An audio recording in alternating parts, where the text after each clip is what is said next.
तर एक महत्त्वाची बातमी, केडीएमसी रुग्णालयाचा सावळा गोंधळ समोर आलेला आहे। प्रसूतीनंतर महिलेला रुग्णवाहिका मिळण्यास तब्बल 3 तासांचा विलंब झाल्याची धक्कादायक घटना समोर आलेली आहे। टिटवाळा इथल्या रुक्मिणी प्लाझा या प्रसूतीगृहात महिलेची प्रसूती झाली। प्रसूती झाल्यानंतर या महिलेची प्रकृती गंभीर होती, त्यामुळे पुढील उपचारांसाठी तिला मुंबईला नेण्यासाठी रुग्णवाहिकेची आवश्यकता होती। मात्र ही रुग्णवाहिका तब्बल 3 तासांच्या विलंबाने उपलब्ध झाली।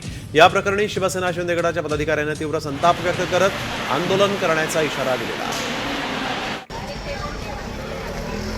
तर परिस्थिती एवढी गंभीर आहे की त्या डिलिव्हरी झालेल्या ताई आहेत, त्यांच्या मुलाला काही हे होतं म्हणून त्याला ॲम्ब्युलन्समध्ये शास्त्रीनगरला नेलं आणि ह्या सिरियस आहेत, अतिशय सिरियस आहेत, म्हणजे अक्षरशः तळमळत आहेत आणि यांना श्वास घेता येत नाही, काय नाही। आणि यांना असं झालं की ॲम्ब्युलन्स हे सकाळपासून सांगतायत, पण ॲम्ब्युलन्स जी गेली आहे तीच ॲम्ब्युलन्स अजून डोंबिवलीवरनं आलेली नाही।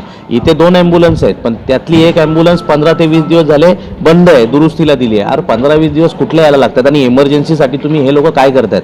मग इथे कल्याण डोंबिवली महानगरपालिकेचा आरोग्य विभाग जे असेल त्यांनी पण लक्ष द्यायला पाहिजे।